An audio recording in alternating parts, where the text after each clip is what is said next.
amigos, bem-vindos ao Gente que Fala ao vivo de 12h20 às 13h20, agora com o horário eleitoral de segundo turno. Temos este horário de 12h20 às 13h20, Rádio Trianon AM 740 São Paulo, Rádio Universal AM 810 Santos e AltV, www.altv.com.br, com reapresentação às 6 horas da tarde. Você pode visitar o nosso site conferindo as novidades dos bastidores, com fotos, vídeos, notícias do programa. Acesse www.gentequefala.com.br, curta a nossa página no Facebook, /programa Gente que Fala, pode participar pelo Twitter, @GenteQueFalaM, ou pelo WhatsApp. É aqui de São Paulo, 11 974012235. O telefone do ouvinte está à sua disposição, 5052-6622.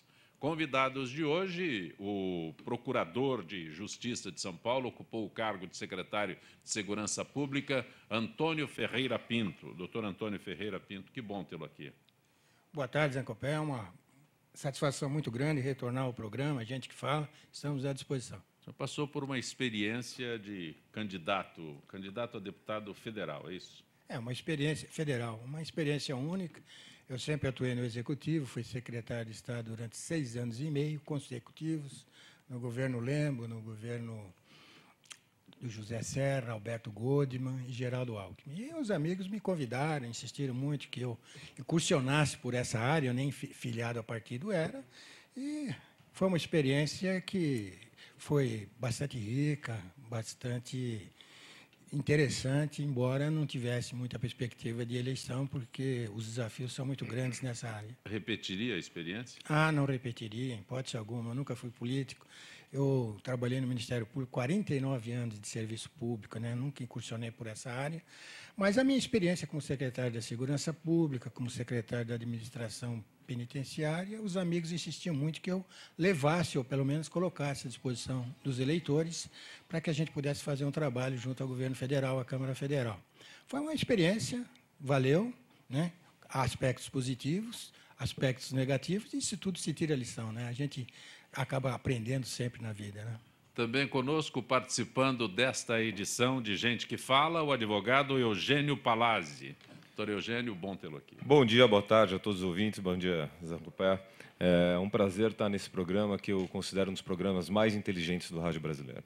Também conosco a jornalista, a apresentadora, a advogada, tudo isso, Beth Russo. Mais simples falar Beth Russo. Sem dúvida. Olá, amigas e amigos do Gente que Fala. É sempre muito prazeroso estar aqui, rever amigos e poder bater esse papo gostoso com todos vocês. Também conosco o jornalista Antônio Carlos Cimino, que é diretor do Jornal da Zona Leste e presidente do Sindicato das Empresas Proprietárias de Jornais de Bairro de São Paulo. Antônio Carlos Cimino.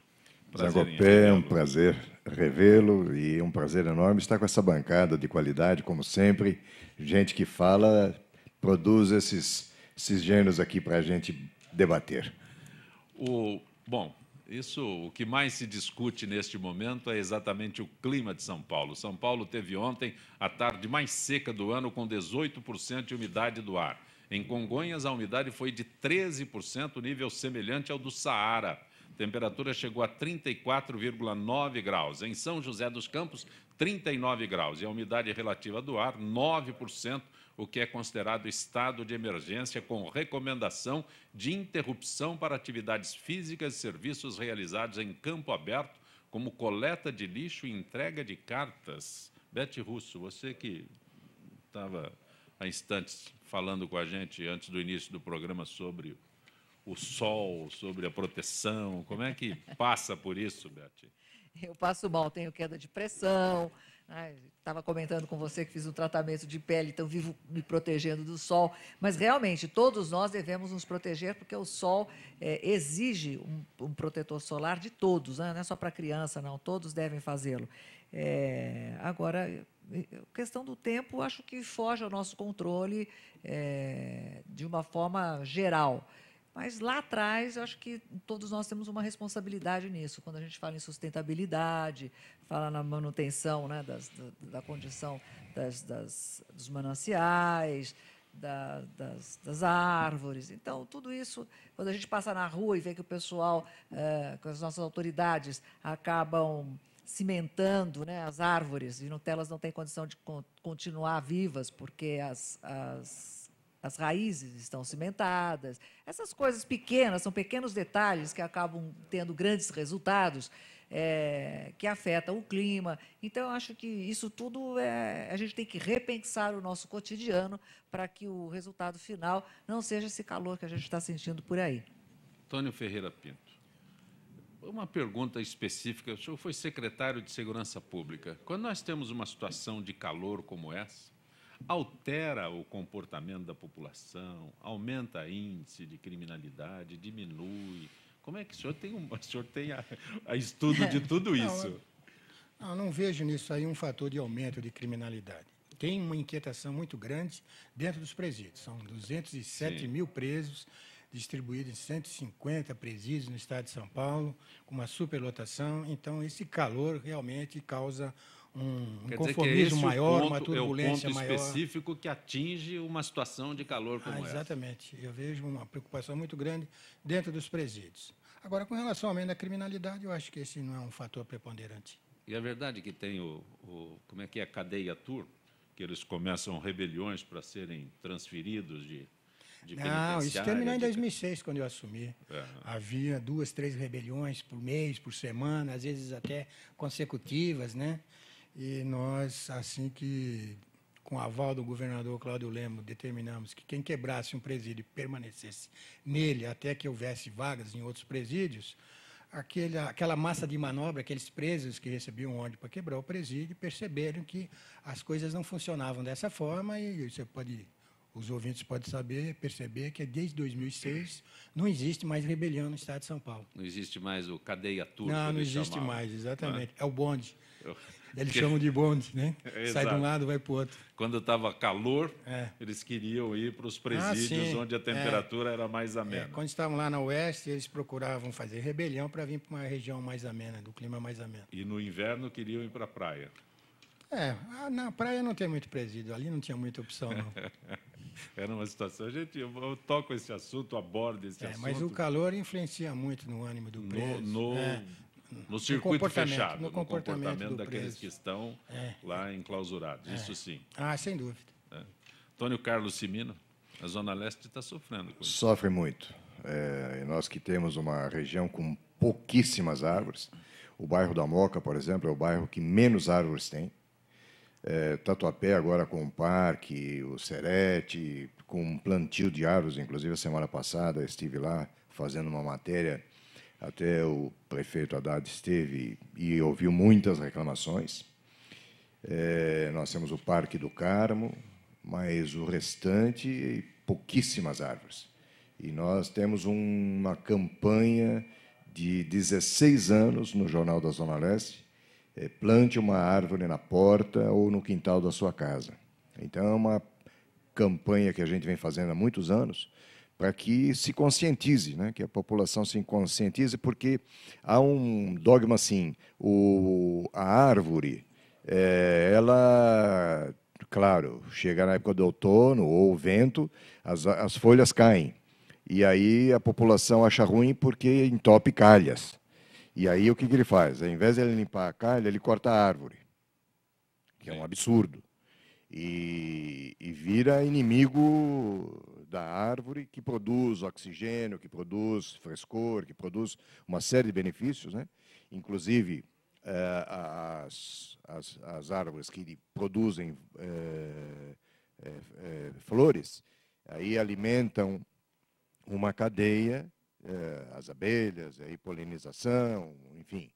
E a gente vem fazendo essa campanha já há muitos anos, agora com o jornal Marco Zero, que é o único jornal do centro da cidade, e o jornal Valor da Paulista, nós também estamos fazendo essa campanha já há anos nas duas regiões. Cimino, se me permite, Claro. eu não moro nessa região, eu moro na Zona Oeste, mas já há algum tempo, já há mais de 5 anos, eu fiz um pedido na prefeitura que eu queria plantar uma árvore na frente da minha casa, e eles se prontificaram, porque tem esse pedido, você faz o pedido e eles vão lá, a secretaria tal, vai fazer o plantio.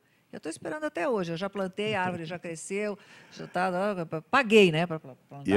Então, eles não se manifestaram. Então, seria interessante, porque a campanha é fácil. Às vezes, o cidadão quer plantar. Ele tem essa vontade de ter a plantinha lá, mas ele não tem o dinheiro, ele não quer dispor, tirar do seu orçamento, né, tirar do seu feijão com arroz para plantar uma árvore. Mas a secretaria, ela existe para isso, ela tem uma verba para isso. Secretaria do Verde Meio Ambiente. Tem, até mudas tem. Mudas tem, mas às vezes ele, além de muda, ele é surdo, né? Então a secretaria é surda, ela não ouve as nossas reivindicações. Então seria importante a gente saber em que medida eles ouvem nosso pedido, porque fica lá. Se você não vai lá de novo, 3, 4 vezes, com protocolo, etc., e nem sempre você tem esse pedido. Seria interessante você fazer uma reportagem nessa direção.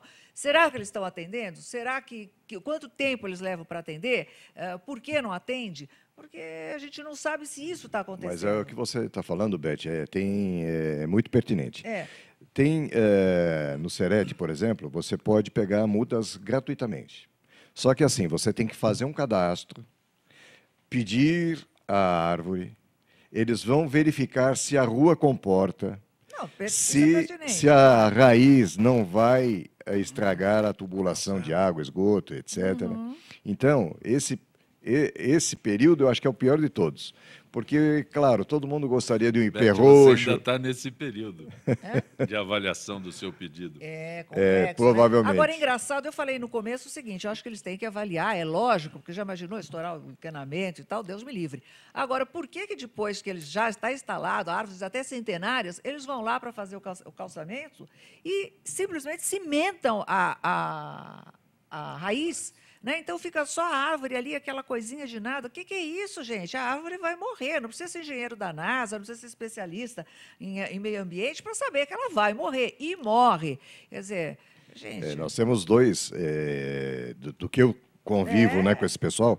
É assim, por exemplo, a seringueira, o que ela tem de copa, ela tem de raiz. Então, claro que estraga não só a tubulação, mas ela vai... corroendo calçada, o asfalto, etc. Uma rua que ela avançou para a rua, então não tem nem estacionamento, as pessoas têm que passar. É bonito, mas a gente sabe que está errado. Eu vejo os absurdos. Se você passa aqui em vários canteiros, tem abacateiro plantado. Então, imagina, o abacateiro... Na minha rua, em frente à minha casa, tem um abacateiro. No canteiro central é um absurdo, porque, em média, 300, 400 gramas tem um abacate. E, na época que ele amadurece, ele vai cair sobre algum carro, sobre um vidro de um automóvel. Então... Não, sabe que na minha rua isso não acontece? Porque os carros da prefeitura, os carros que fazem serviços públicos, eles se enfileiram, inclusive esses que têm... Como é que chama a cestinha que levanta? Não sei, os caminhões que têm esse tipo de... Não sei o nome agora, não me vem. O Monkey. Isso. Eles ficam lá e eles não tem nada que fazer. Eles param o serviço público para ir lá catar. Colher abacate. Então, tem fileira de caminhões dessa natureza, ao invés de fazer serviço público, para catar abacate. Mas não é bacana isso? Na Avenida Europa... Não, é triste, porque é sinal que o cidadão, o funcionário público não ganhou o suficiente para poder comprar um abacate lá na feirinha dele, e ele deixa de trabalhar para precisar pegar um abacate na rua. É que esse tipo de isso plantas triste, frutíferas não é legal. Precisavam ser plantadas em praças, não em canteiros. Há um erro aí de quem plantou com a maior boa das vontades, né? Das boas vontades, porque, claro, é uma árvore, só que o local é ruim, não é apropriado, porque, primeiro que o abacateiro tem uma copa muito grande, e o abacate, em média, 300, 400 gramas, caindo em uma criança, na cabeça de um transeunte ou no automóvel, vai fazer um estrago danado. Eugênio Palazzi. O verão ele vai ser cruel esse ano, né? Especialmente para nós que estamos trabalhando de terno e gravata, né? Isso vai ser horrível. Advogado. Nessa hora dá muita vontade de ser mulher, né? Poder usar saia, roupinha leve, né? É muito bom. Mas... Ou escocês, né? Mas aquela saia também é de lã, viu? Não é frio, não é quente aquilo. Não é frio, não. Pode adaptar. Mas eu ia discordar da Beth no começo, quando ela falou que a gente não pode fazer muito com relação a isso, mas nós podemos sim. Depois você arrumou, eu entendi o que você estava falando. De fato, eu acho que a gente tem muita responsabilidade com relação ao clima, porque nós, como cidadãos ou como integrantes do governo, temos a obrigação de pleitear que o planejamento urbanístico da cidade seja melhor. São Paulo não tem. São Paulo é uma cidade dominada pelos interesses das construtoras, o interesse imobiliário, o mercado imobiliário. Então, se constroem prédios atrás de prédios, qualquer terreno onde você tenha casas instaladas são demolidas para se fazer um espigão. Nós não temos mais espaço para árvores, não temos mais espaços para praças, não temos mais espaço para lagoas, lagos, né, que poderiam melhorar muito o clima e a umidade relativa do ar. Então, São Paulo tem um planejamento muito ruim nesse sentido. E isso é a nossa responsabilidade também, porque nós elegemos pessoas que permitem que isso seja feito com a cidade de São Paulo. Então, eu acredito que tem que haver uma grande mudança no planejamento urbanístico, tem que se investir em campanhas sérias para a economia de água, porque nós sabemos que esse ano nós estamos numa crise, mas no ano que vem pode ser pior e em breve vai faltar água. No meu bairro, por exemplo, já falta água. Se eu moro na Zona Leste, ontem na Lapa não tinha água. Né? Eu moro em Perdizes. Na Zona Oeste. Lá. Na Zona Oeste, desculpa. Na Zona Oeste. Na Lapa não tinha água. Eu moro em Perdizes, estão ameaçando já acabar com a água lá também. Mas a gente vai ter um problema muito sério. Eu acredito que é nossa responsabilidade eleger pessoas que cuidem do planejamento de São Paulo, que cuidem para que nós possamos ter mais árvores, locais para mais árvores, locais para mais lagoas, lagos, que permitam, por exemplo, como Ibirapuera, onde tem um lago grande, que a umidade relativa do ar é melhor lá do que em outros bairros. Por exemplo, no aeroporto. No aeroporto só tem carro. Obviamente que a umidade lá é muito baixa. Então, o clima fica péssimo. Carro Doutor e avião. Palazzo, me permita uma que é parte pior aqui. Com o plano diretor, o plano de uso e ocupação de solo, as construtoras elas são obrigadas a deixar um recuo, frente, fundos, laterais, e é obrigada hoje a plantar árvores. Semana passada, nós tivemos um evento na construtora Porte, que é uma das maiores construtoras do Tatuapé. Eu até, quando falei da seringueira, eu lembrei deste fato. Num prédio, num terreno onde eles vão lançar um prédio com 50 andares, existe uma seringueira de 50 anos. Imagina a copa e a raiz que essa árvore tem. Eles vão fazer uma poda de raiz, vão fazer um muro de contenção para manter essa seringueira. Então, imagina, estava conversando com o doutor Erasmo, que é engenheiro, doutor Erasmo Albuquerque, e ele estava até comentando sobre o uso e ocupação de solo. Importante hoje, que a gente milita na área de imprensa, de editora, e nós temos uma vertente também na área de construção civil. Então, o novo plano diretor prevê muito plantio de árvore. Agora, quem quiser aprovar uma planta para edificação, e a gente fala assim, vai a construtora, eles só querem benefício, eles só querem... Mas veja quanto mão de obra absorve a construção civil, quanto gera de impostos, quanto embeleza essa cidade, porque quando... me permita chamá-lo de você. Claro. Quando você comentou que derrubam várias casas, é verdade, né? Não se pode fazer um prédio, mesmo por conta para edificar, tem que deixar umas áreas de recuo, né? Área de lazer, etc. Então, acaba tirando os imóveis que eventualmente enfeiavam a cidade, imóveis antigos, sem uma arquitetura que pudesse preservá-la. Então, embeleza a cidade. Você veja quantos condomínios hoje são lançados na cidade que você vê que são obras de arte. Os arquitetos, as arquitetas estão trabalhando de uma maneira tão bonita para a cidade que eu vejo que, ao invés de enfeiá-la, nós estamos melhorando esta cidade, né? Dando mais espaço para árvores e lazer. Não é? Você está acompanhando Gente que Fala. Conosco hoje o Procurador de Justiça Antônio Ferreira Pinto, o advogado Eugênio Palazzi, a jornalista Beth Russo e o jornalista Antônio Carlos Cimino. Sobre o acidente com o avião do candidato Eduardo Campos, a comunicação entre pilotos e a base aérea de Santos, divulgado pela Globo, apoia a tese de que o avião de Eduardo Campos arremeteu devido ao mau tempo. O controle avisou que a base operava por instrumentos e o copiloto disse que iria arremeter. Depois, a base tentou confirmar se o avião tentaria novo pouso, mas o copiloto começou a responder e parou, sem mais contato. O avião caiu poucos segundos depois. A tragédia todos nós conhecemos. Antônio Ferreira. Eu acredito que a reportagem em si ela não traz nenhum fato novo, né? Ela só traz um diálogo entre o piloto e a base. Acredito que a gente tem que esperar a investigação feita pela aeronáutica, que é muito rigorosa, muito meticulosa, e que vai trazer à tona aí qualquer falha humana ou falha do avião em si, né? Não vejo nessa reportagem um esclarecimento maior a respeito do acidente. Cimino? Eu comungo com essa opinião e, pelo que se viu nesse tempo todo, né, em todas as matérias, e se for um defeito mecânico, falha mecânica, tem que dar, postumamente, tem que fazer um busto para esse piloto, porque a tragédia poderia ser muito maior, né? Se ele não focasse, se deu tempo dele focar o terreno... Acho que não teria, não sei se porque ele de imaginar onde voo caía. Ele caiu entre dois conjuntos habitacionais e o estrago poderia ser bem maior, né? Acho que a providência divina. Ou ele não teria condição. Ou instinto, né? Instinto. Não, é muito o negócio é não cair. Eu não vou cair ali. Ele já não tinha o controle da aeronave. Foi muita sorte.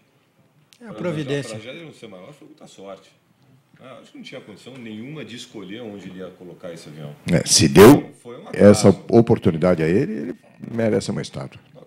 O que eu ia ressaltar disso tudo, eu vi a reportagem ontem, não sei dizer se foi falha humana, se não foi, o motivo da queda não ficou claro, mas uma ressalva que eu gostaria de dizer, que eu acho muito grave, é o fato de até hoje as pessoas que foram vítimas do acidente não terem sido indenizadas pela seguradora, pois o avião tinha seguro, tinha uma apólice válida com a seguradora Bradesco, que até hoje não indenizou nenhuma das vítimas, nenhum dos acidentados nesse episódio. Isso é muito sério, isso é muito grave. É péssima a postura das seguradoras no Brasil quando agem dessa forma. Todo acidente de avião tem esse problema, são obrigados a acionar, a indenizar. Pessoas têm lucros cessantes, deixam de desenvolver suas atividades profissionais em função da falta de pagamento de uma indenização, de um seguro que estava regularmente contratado.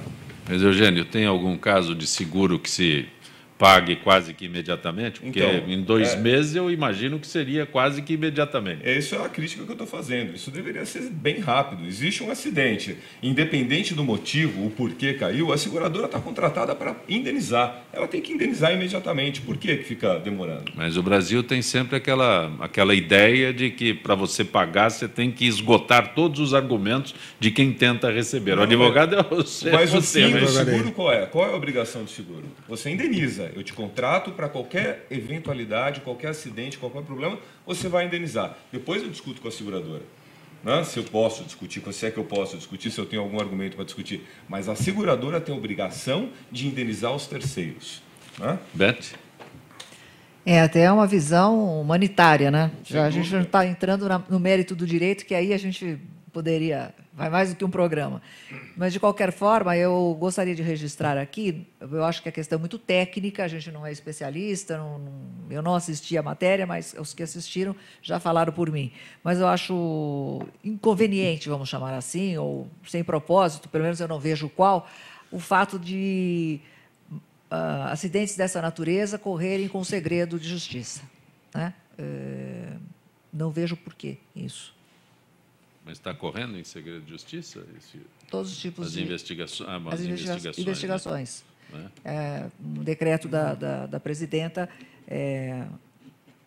agora, recente, corre em segredo de justiça. Eu acho isso desnecessário, descabido, fora de propósito, enfim. Algo a acrescentar? Não, não sabia que havia esse segredo de justiça determinado por lei em acidentes aéreos. Então... Você está acompanhando Gente que Fala pela Rádio Trianon, AM 740 São Paulo, Rádio Universal, AM 810 em Santos e AltV, www.altv.com.br. Retornaremos em instantes.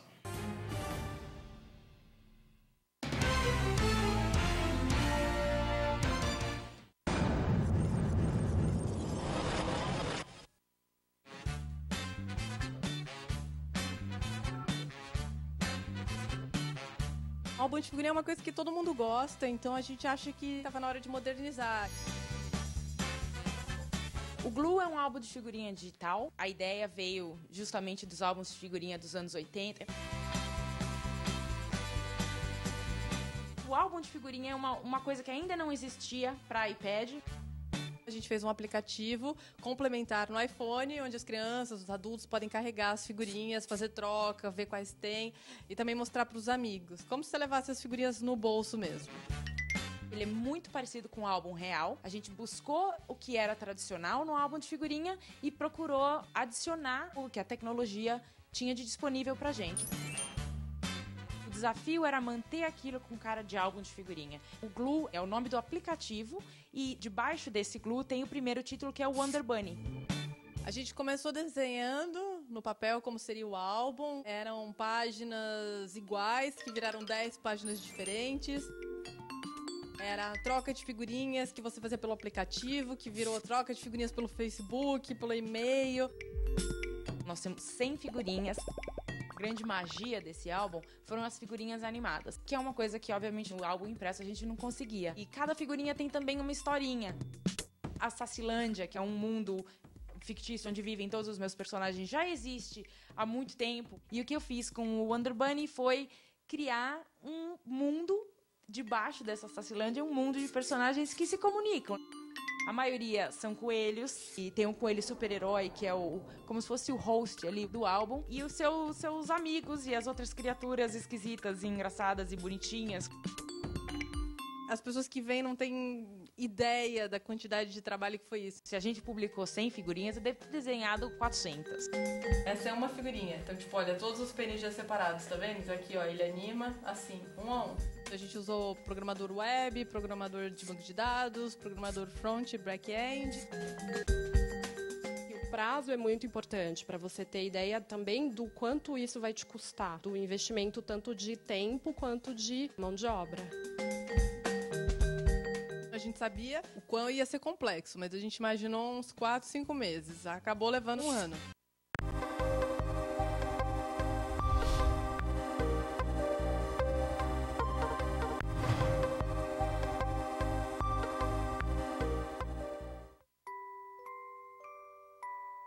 As nossas recordações são os nossos maiores tesouros. Carregamos durante toda a nossa vida. Manipular, distorcer ou implantar falsas memórias, além de ser uma violência, é crime. Somos responsáveis por esse tesouro. Não promova alienação parental.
Você está acompanhando Gente que Fala pela Rádio Trianon, AM 740 em São Paulo, Rádio Universal, AM 810 em Santos, AltV, www.altv.com.br.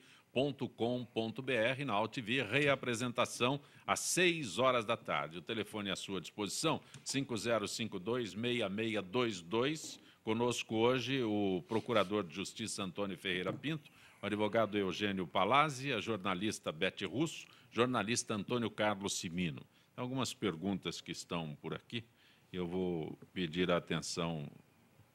Cimino, sou do tempo que os jornais de São Paulo chegavam a ter 800 mil exemplares de tiragem. A Rosália Nunes, hoje, quando chegam a 289 mil, a festa na redação e o número de assinantes também está caindo.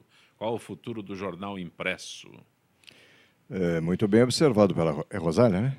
Isso, Rosália Nunes. Rosália Nunes. A tendência do jornal impresso é jornal de bairro. Isso é... O mundo caminha para isso.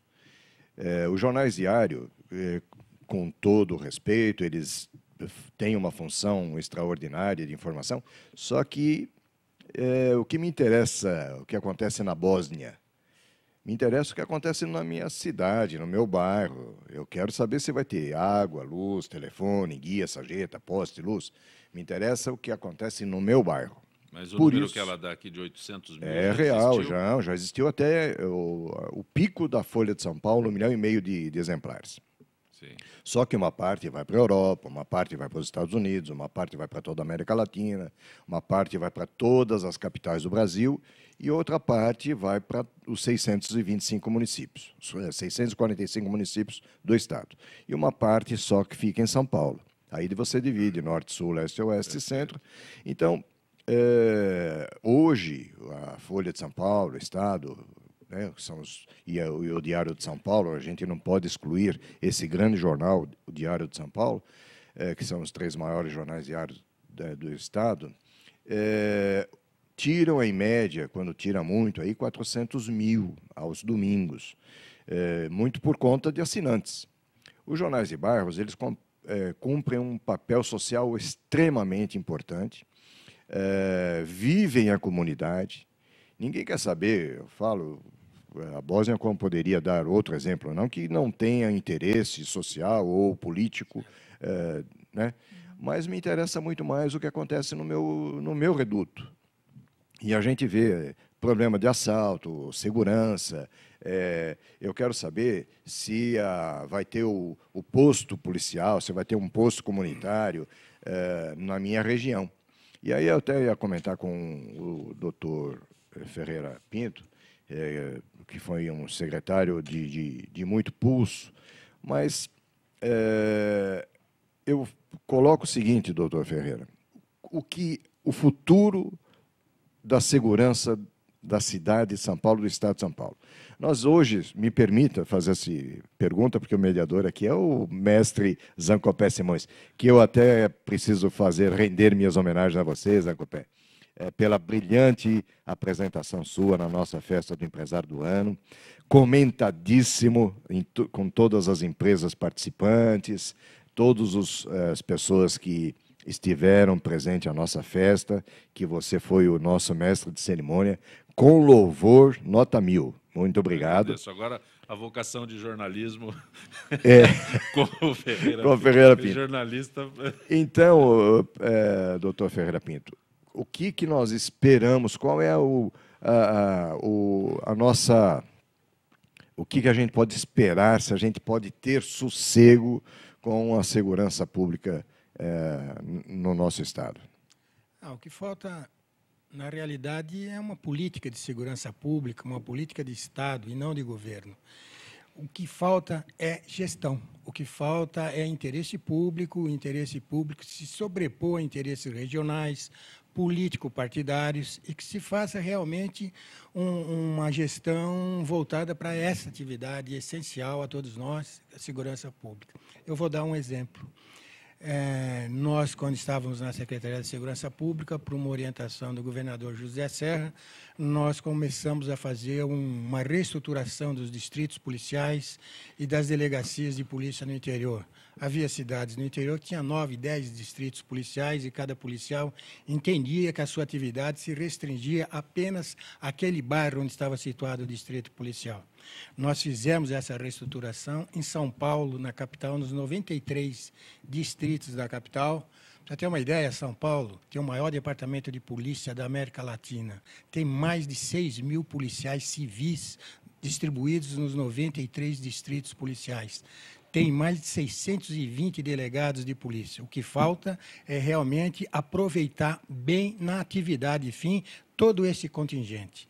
Esse contingente é o suficiente para dar condições, garantia de segurança, uma melhor segurança em São Paulo. Eu vou dar um exemplo do que o governo faz, não para criticar o governo, mas dizer, tristemente, que não existe uma política de segurança pública.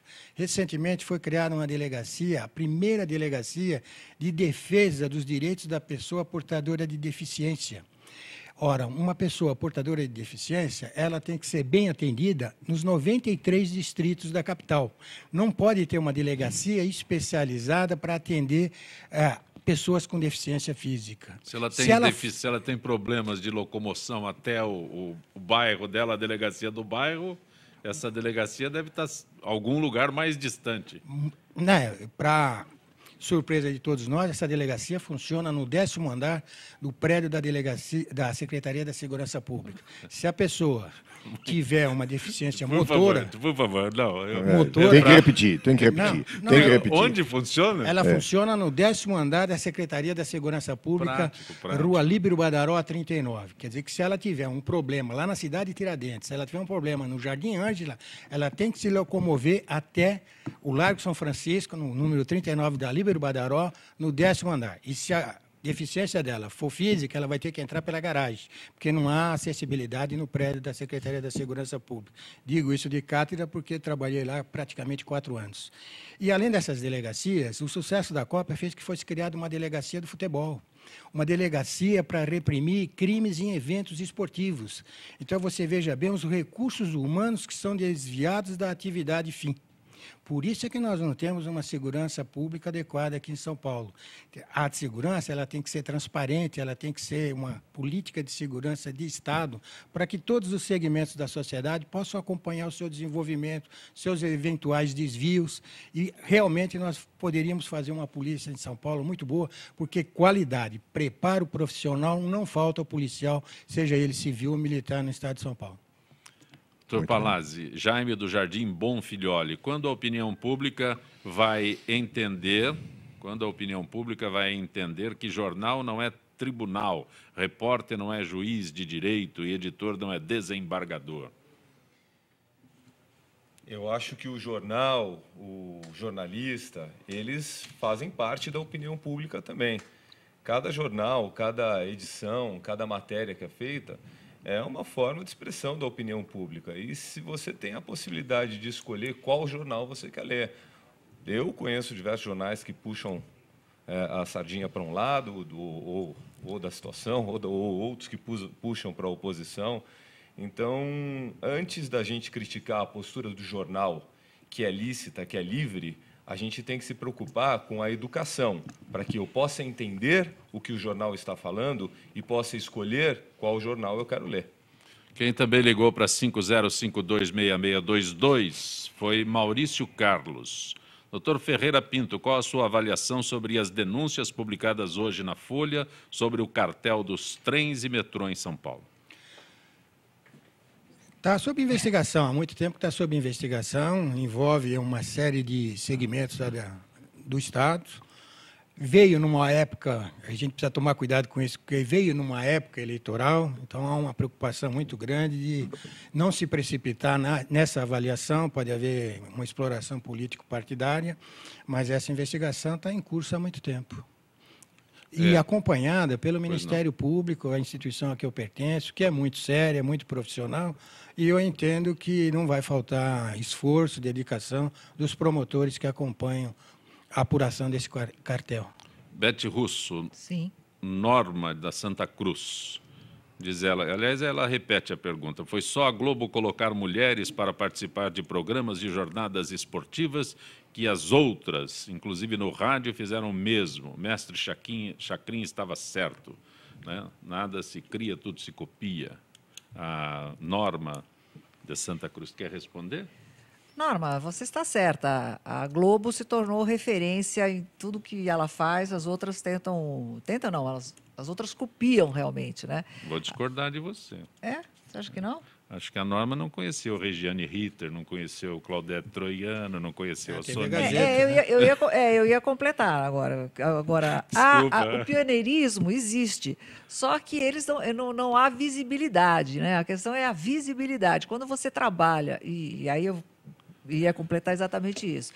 Ele citou a Regiane Ritter, na Gazeta, Claudete Troiano, que foi minha colega. Antes fazia esporte. Fazia a Soninha, que é esse enveredou pela política. Ah, sim, a Soninha ela fazia esporte. Isso, foi a primeira a escrever na Folha de São Paulo sobre esporte. Eu tenho falha nessa área, porque esporte realmente eu não tenho muita ligação com esporte.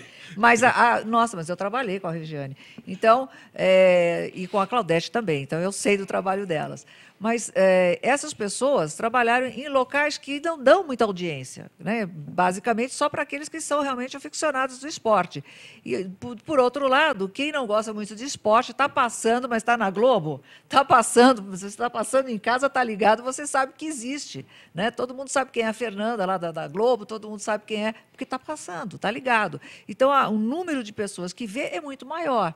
Então, é essa questão. Não é que só copia, também tem a questão do número de pessoas que vê. As pioneiras falaram para um número muito pequeno. Hoje, as outras falam para um número muito maior. Então, a impressão que se tem é que tudo é cópia. Mas, de qualquer forma, a parte plástica, a forma de fazer, é sempre como referência da Globo, em outros setores também. Mas, de uma forma geral, para a mulher isso é muito bom, porque nós, mulheres, costumamos não ter muito espaço profissional em qualquer setor. E, quando uma tem destaque, nós temos mais que aplaudir mesmo. Então, independente de cópia ou não, ainda bem, né? Que está cheio de mulher na televisão, né? Ainda bem que a gente está ganhando espaço. Cada vez mais, por favor.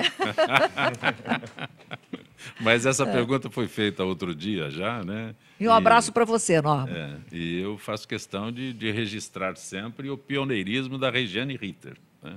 Regiane em televisão, em rádio, chamava boa colega, bom caráter, acima de tudo. Fantástica, mas e chamava atenção na época porque ela não tinha problema nenhum em entrar em vestiário e entrevistar os jogadores. Né? Continua, graças a Deus, continua ainda na Rádio Gazeta, graças a Deus está na ativa Regiane Ritter, mas essas outras aqui, e principalmente a Soninha, que hoje, eu repito, enveredou pela política. Francine, a Soninha, mas ela foi a primeira a escrever sobre esporte na Folha de São Paulo. Então, é que é toda a história da Globo, né? Está copiando.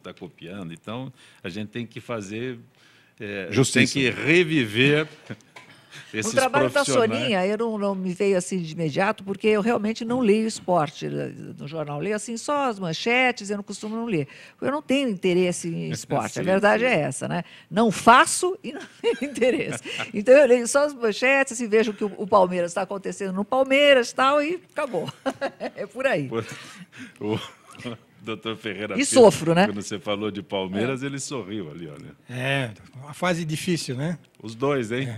Os dois. O Corinthians também está numa fase difícil. Ainda estamos aí patinando, mas estamos entre os 5 primeiros.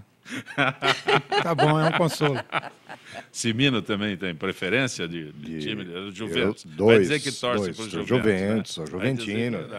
Sim, vai dizer que torce para o Juventus. Porque não tem jeito melhor de se escapar da situação. Da Zona Leste torce para o Juventus. Eu acho que o Juventus é o segundo time da maioria das pessoas. E a Portuguesa também. Porque, Juventus e Portuguesa, é isso mesmo. Eu ia completar. Porque eu sou santista, sou pelezista. Você assistiu aquele gol do Pelé também ou não? Não, esse gol tem uma história interessante, né? Porque o campo do Juventus conheço umas 200 cabe, pessoas, 200 mil, isso mesmo. O campo do Juventus cabem 6 mil pessoas. Estiveram, segundo as pessoas, 200 mil pessoas assistiram esse gol do Pelé. Mas o Aníbal Massaini, quando quis fazer o filme do Pelé, ele esteve no escritório, ele esteve na nossa redação para ver se nós tínhamos alguma fotografia e se tínhamos feito reportagem sobre esse evento. E eu não tinha, a redação não tinha, mas eu coloquei alguns anúncios na capa, pedindo para que, se algum torcedor tivesse fotografado.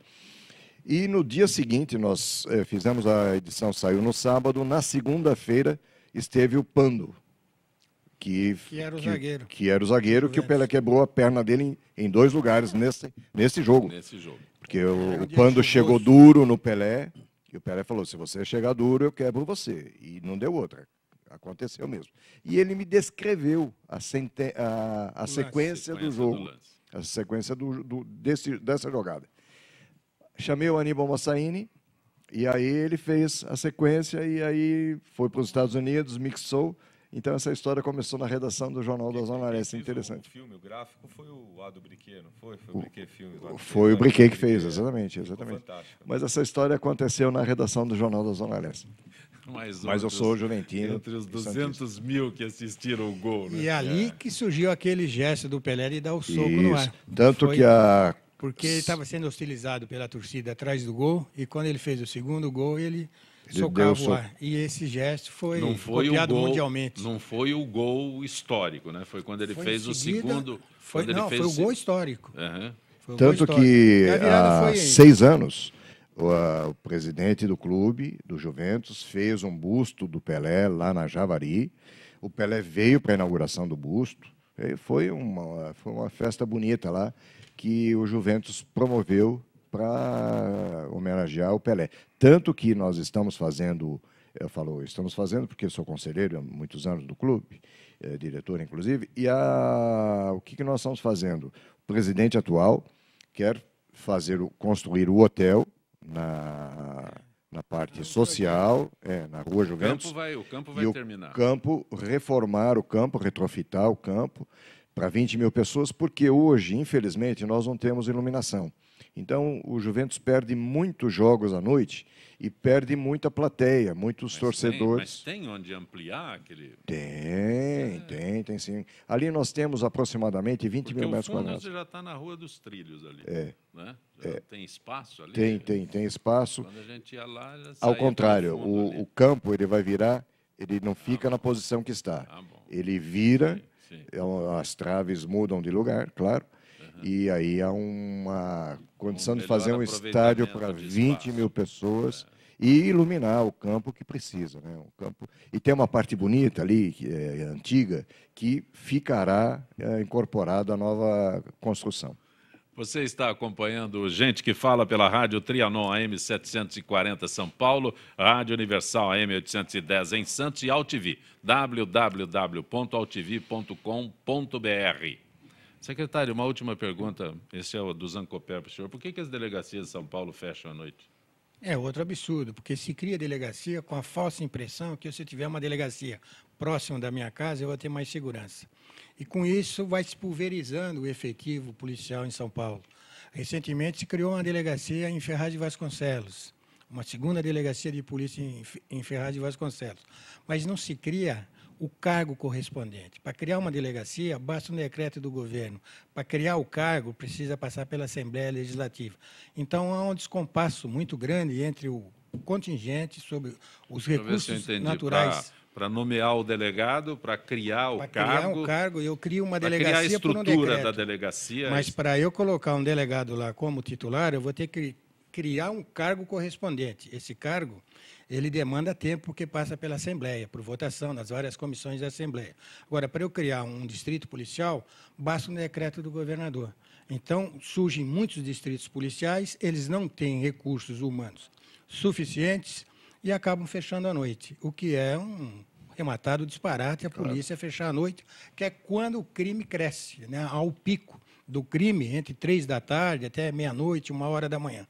E a delegacia fecha à noite. Fecha porque não tem recurso. No interior é pior ainda. O prefeito vem, pede uma delegacia, o governo, seja ele qual for, isso aí é há décadas, o governo concede, ele paga o aluguel do prédio, ele empresta funcionários da prefeitura para atuar como investigadores, como escrivães de polícia, como atendentes, e à noite fecha. Então, sobrecarrega o o município, erário as finanças do município, e o Estado não dá uma atenção devida, porque cria delegacias e cria batalhões, cria companhias de policiamento.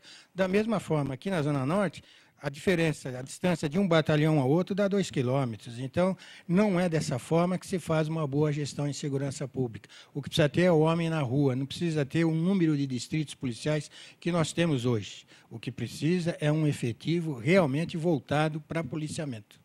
E o governo faz assim com escola, constrói escola, não põe professor, constrói hospital, não põe médicos. Não. Isso se repete também com relação às delegacias da mulher, quer dizer, que é uma ideia copiada, né, seguida mundialmente, reconhecida como algo positivo com relação à questão do tratamento da questão de gênero.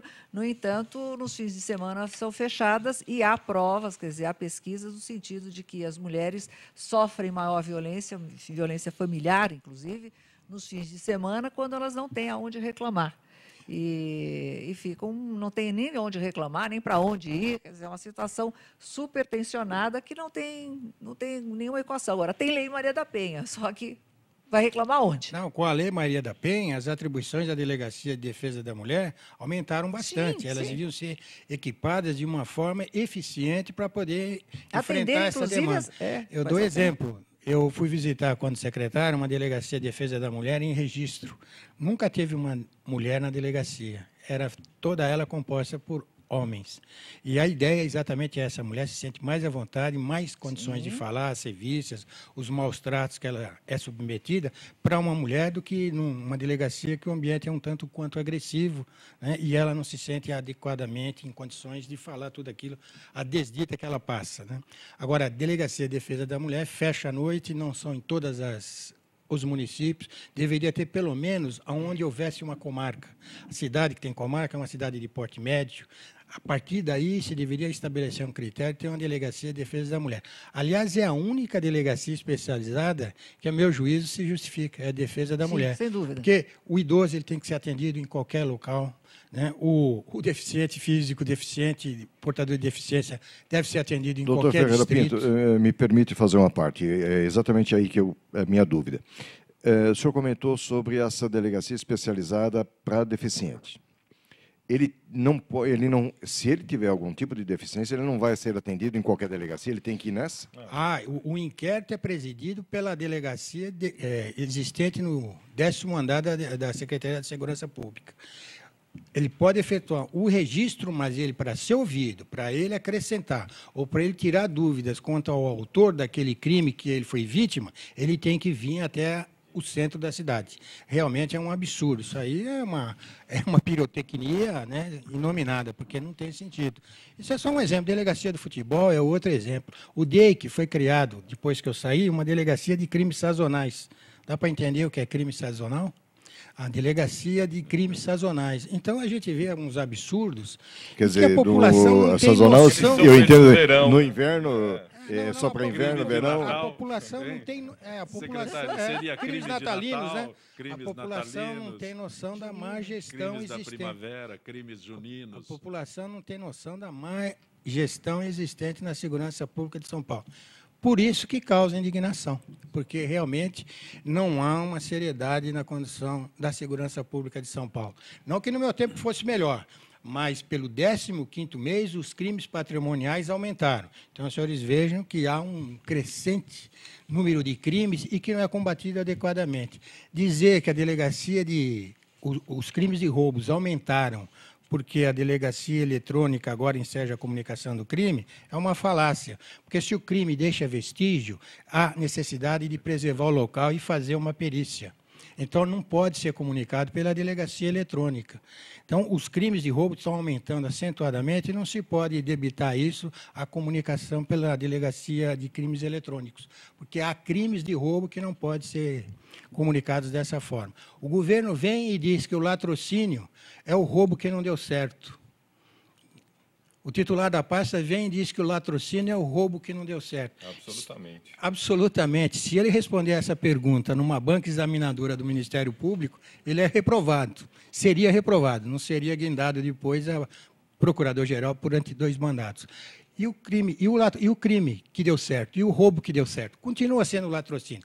Mas isso é uma forma do governo não ter coragem de dizer que está diante de um grande desafio e que caminha para combatê-lo, mas com bastante dedicação e interesse público. Não dessa forma aí que vem laqueando a opinião pública com desculpas, com manipulação de estatística, que realmente não leva a nada. Quem sabe que o crime está aumentando é aquele que está lá na ponta, é o taxista, é aquele que está lá na cidade de Tiradentes, onde falta tudo, inclusive polícia. Por que a rota não está na rua? Porque o governo tem medo de passar uma imagem repressora, principalmente em épocas de eleição. Então, a rota não está na rua por causa disso. Agora, a rota ela vai sempre para um confronto. A rota não atende briga de marido e mulher. Ela vai sempre naquelas ocorrências de extrema violência. Logicamente, nessas situações, pode ocorrer o evento mortis. Mas se o policial age com rigor, ele é penalizado? Ele é transferido. Penalizado. Ele é transferido. Isso aí é um desestímulo muito grande e essa postura apenas garante a vida do bandido. O bandido percebe claramente que está céu de brigadeiro para ele, porque se o policial entra num entreveiro e ocorre o evento morte, que normalmente será do marginal, porque ele não tem um treinamento adequado, ele não tem equipamento de segurança, ele não tem técnicas de abordagem, ele não tem familiaridade com a arma, quase sempre ele está drogado. Então, nessa circunstância, ele sempre leva a pior. A partir do momento que o governo fala que baixou a letalidade, ele está dizendo nós estamos preservando a vida do bandido. É essa a nossa realidade. O registro do prêmio Bibi Ferreira, que acontece hoje com cerimônia de gala, comandada por Alessandra Maestrini, a entrega do prêmio Bibi Ferreira, que avalia espetáculos de teatro musical que ficaram em cartaz no último ano em São Paulo. A produção que mais concorre a prêmios em 2014 é A Madrinha Embriagada, com 10 indicações, incluindo melhor musical, melhor direção para Miguel Falabella e melhor ator para Ivan Parente. A equipe do Gente que Fala estará lá hoje fazendo uma cobertura exclusiva do evento. Mais informações através do site prêmiobibiferreira.com.br. Doutor Ferreira Pinto, grato pela sua presença no Gente que Fala. O advogado Eugênio Palazzi também agradeço a gentileza. Bete Russo, Antônio Cimino.